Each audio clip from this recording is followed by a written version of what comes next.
안녕하십니까. 전쟁은 때에 따라서 전략적 균형을 수시로 흔듭니다. 따라서 예기치 못한 사건 발생으로 전쟁의 진로가 바뀔 수도 있는데요.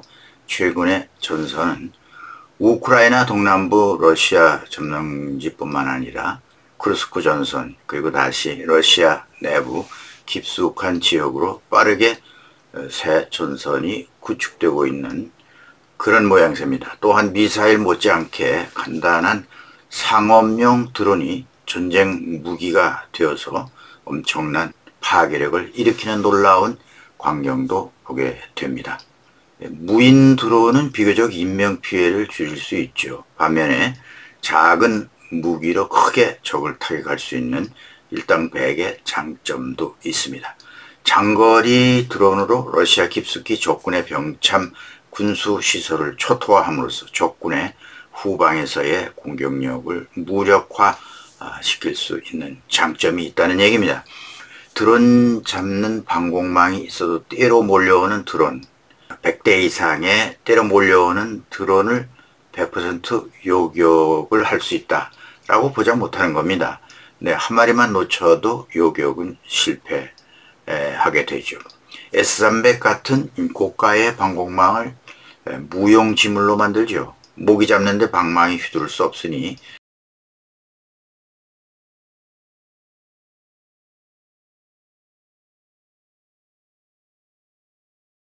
이들이 제품을 만들어 군에 납품한다고 하죠. 러시아의 레드 라인은 허풍으로 끝난 거나 마찬가지죠. 앞서 언급해드린 대로 최종 전략적 표적은 모스크바이겠죠. 수도 키예프, 하르키우 등 우크라이나 대도시의 우크라이나 사람들은 모스크바인들도 너희들이 우리에게 안겨준 같은 고통과 희생 이거 한번 당해봐라. 언제는 우리를 형제라고 하더니 좀 공평하게 전쟁하자. 그러니 당연히 우크라이나 사람들은 모스크바 크레므린을 타격 목표로 정하고 있겠죠. 이것이 목표가 되는 것은 어떤 면에서는 자연스럽다고 볼 수도 있죠. 상식적으로도 예측이 가능한 얘기입니다. 예외는 없습니다. 얼마 전에 목표한 대로 모스크바 주변부터 연쇄적으로 화염과 폭발이 시작되었습니다. 현지 시간 9월 10일 로이터 통신에 따르면 러시아 국방부 발표를 인용한 겁니다. 이날 새벽 모스크바를 포함해 총 9개 주에서 드론 114대를 격추했다. 네, 러시아 국방부 보도입니다. 우크라이나 드론이 모스크바 주변을 공격했다는 얘기입니다. BBC와 AP통신에 따르면 이 공격으로 현재까지 한 명의 40대 여성이 사망하고 3명이 부상을 입었으며 43명이 임시 숙박시설로 대피했다. 이렇게 밝히면서요. 러시아 민간 항공청 로사비아치아는 이 공격으로 모스크바 외곽에 있는 4개의 공항 중에서 4개의 공항 브누코보, 도모데도보, 주코프스키 등 3개 공항을 폐쇄하고 48편의 항공편을 다른 공항으로 우회했다. 이렇게 보도했습니다.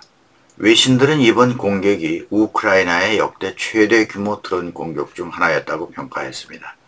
지난 현지 시간 1일 우크라이나는 러시아 12개 지역에 158대 이상의 드론으로 공격을 감행했습니다. 드미트리 페스코프 크렘린궁 대변인은 당황한 어조로 우크라이나 현 정권이 러시아의 적인 것이 틀림없다. 우리는 우크라이나 정권과 계속 싸워야만 할 것이다. 이렇게 밝혔는데요. 이 무슨 말인지 여지껏 우크라이나를 우방으로 착각하고 있었나 그런 생각이 듭니다. 아마 그런 생각을 가지고 있는 러시아인들도 많이 있을 겁니다. 왜? 그전에는 형제 나라라고 그랬으니까요. 그런 가운데 며칠 전 18일 새벽 러시아 본토 트베르주 토로페츠 마을 인근 러시아 최대 군수 창고를 장거리 드론이 500km를 비행하면서 초토화시켰죠. 지난 영상에서 보여드렸습니다. 그 후 20일에는 두 번째 대규모 우크라이나 드론이 러시아 남부 크라스노다르주 티오레츠크 지역과 서부의 트베르주 옥타브르스키에 있는 군수 창고를 공격했습니다. 이런 사실을 우크라이나군 참모부 성명을 인용해서 로이터 통신이 밝혔죠. 우크라이나군 참모부는 티오레츠크 내 창고는 러시아군의 대규모 탄약고 중 하나로 러시아군의 물류 거점이다. 그러면서 북한에서 제공한 탄약을 포함해서 2,000톤 규모의 탄약을 폭파했다. 이 탄약은 열차에 실린 채로 탄약고 안에서 열차에 실린 채로 폭파되었다는 정보를 입수했다. 이렇게 주장했습니다. 하역도 하기 전에 폭파된 거죠. 다만 정확히 어떤 무기로 탄약고를 공습했는지는 밝혀지지 않고 있습니다. 뭐 뻔한 거죠. 장거리 드론이겠죠. 또 티오레츠크 탄약고는 우크라이나 보안국, 즉 SBU, 이 군대와 군이 정식으로 함께 공격했으며 옥타브르스키는 SBU가 단독으로 공습한 것으로 전해졌습니다. 러시아도 본토 시설이 공습받은 사실을 일부 시인했죠. 주지사 비냐민 콘트리티에프라는 사람은 텔레그램에서 주민들을 공습 당시 대피시켰다. 이렇게 말했습니다. 우크라이나에 계속되는 러시아 병참기지 타격은 러시아의 전선으로 물류이동을 둔화시키고 내지는 불가능하게 만드는 전략이라고 볼 수 있습니다. 더 큰 목적은 러시아인들에게 전쟁에 대한 공포심을 불러일으키고 푸틴의 전쟁 의지를 꺾는, 전쟁 의지에 반대하는 데 영향을 주는 데 목표를 두고 있다. 이렇게 볼 수 있습니다. 이런 가운데 러시아는 밤사이에 우크라이나 동남부 도시 크리브리흐를 미사일로 보복 공격했습니다. 네, 볼로디미르 젤렌스키 대통령의 고향이죠. 이번 공격으로 3명의 인명피해가 났다고 전해지고 있습니다. 최근 우크라이나 드론의 공격 목표가 된 곳은 총 9개 지역으로 알려지고 있습니다. 주로 탄약고, 비행장 등이죠. 우크라이나 전쟁이 러시아 내부로 확대되어 가는 것을 보여주고 있습니다. 전선 중심의 전략 개념을 훨씬 넘어서고 있다는 얘기죠. 근데 이번에는 러시아가 핵을 가지고 장난질하다가 자기들 스스로 날아갈 뻔한 사건을 소개하겠습니다. 핵으로 러시아를 스스로 날릴 뻔한 위험천만한 사건이 일어났습니다. 러시아의 마지막 카드 하나 다 아시다시피 핵이죠. 핵카드를 자꾸 내보이는 이유는 뭡니까? 재래식 무기가 이제 동이 났다. 그런 얘기 아닙니까? 넉넉히 우크라이나 전선을 재래식 무기로 유지한다면 그러지 않을 겁니다. 동부 전선에는 사람을 고기 분쇄기 작전으로 밀어넣고 포크로스를 점령하려다가 지금 주저앉고 말았습니다. 뒤통수 맞은 크루스크는 수만 명의 병력을 그쪽으로 배치했죠. 반격을 한다고 하면서 전세를 뒤집을 만한 무슨 전술 결과도 없습니다. 핵탄두를 15개까지 탑재하고 지구상 어디에도 1시간 이내에 도달할 수 있을 것으로 알려진 사르마트라고 하는 이름으로 알려진 대륙간 탄도탄을 이 러시아가 보유하고 있지요. ICBM입니다. ICBM 최대 사거리 18,000km, 메가톤급의 이 TNT 폭발력으로 말하면 100만 톤급이라고 합니다. 이 미사일에 장착된 핵탄두 위력은 2차 세계대전 때 일본 히로시마에 투하한 원자 폭탄의 2000배에 이르는 것으로 알려지고 있습니다. 서방에서는 사르마트를 사탄2라고 명명했죠. 그림을 보시면요. 2년 전이죠. 2022년 4월 20일 첫 시험 발사한 사진입니다. 그런데 아르한겔스크 주의 플레세츠크 우주기지에서 이 미사일을 발사하는 모습인데요. 현장에서 푸틴은 차세대 대륙간 탄도미사일인 사르마트가 성공적으로 발사 완료됐다 이렇게 발표했습니다. 우크라이나 침공 2달 만이죠. 당시 이 미사일 발사 실험은 캄차카 반도 목표 지역에 떨어졌습니다. 엄청난 긴 거리죠. 푸틴은 서방의 제재 속에서도 순수 국내산 부품으로 만들어졌다 이렇게 강조하면서 진정으로 독창적인 이 무기는 우리 군의 전투력을 강화하고 외부 위험 세력에 맞서서 러시아 안보를 확실하게 보장할 것이다. 그러면서 광란의 공격적 수사들이 판치는 가운데 서방을 말하는 거겠지요. 우리 러시아를 위협하려는 사람들에게 생각할 거리를 제공할 것이다. 라고 했던 그 미사일입니다. 세계 최강 5세대 대륙간 탄도 미사일이라고 푸틴은 자랑을 했죠. 실전 배치했습니다. 이 사르마트 미사일 조금 더 들여다보면요. 3단계 액체 연료 로켓형입니다. 지상 발사형이고요.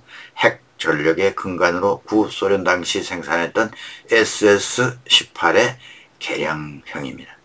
15개 탄두를 한 미사일에 실어서 각기 다른 목표를 공격하도록 유도하는 극초음속 탄두.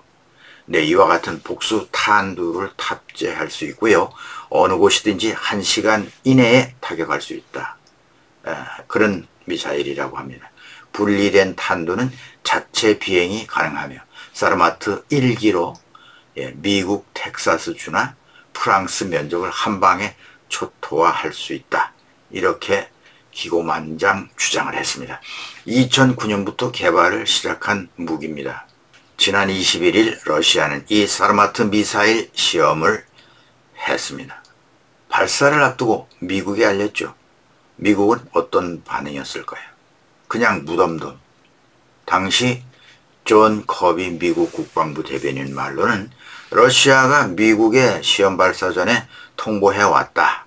이렇게 말했습니다. 그러면서 이런 테스트는 통상적으로 있는 것이다. 놀랄 일도 아니다. 그러면서 미국이나 동맹국들에게 위협이 된다고 보지 않는다. 이렇게 밝혔습니다.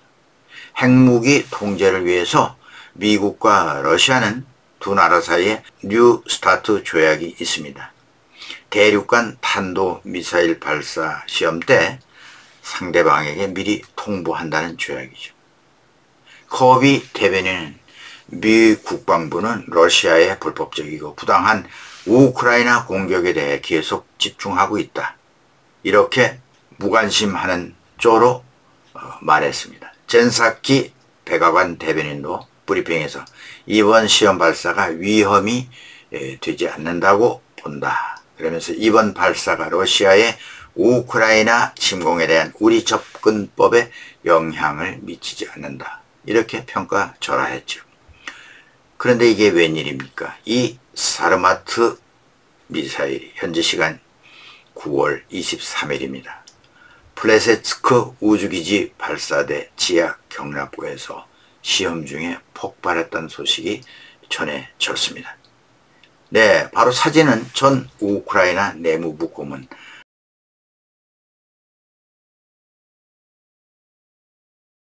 미국 워싱턴 포스트는요, 또 영국의 가디언은요, 외신의 23일 보도에 따르면 21일 러시아 북서부 아르헨겔스크 주 플레세츠크 우주기지에서 시험 발사 중이던 사르마트 미사일이 폭발한 흔적이 발견됐다.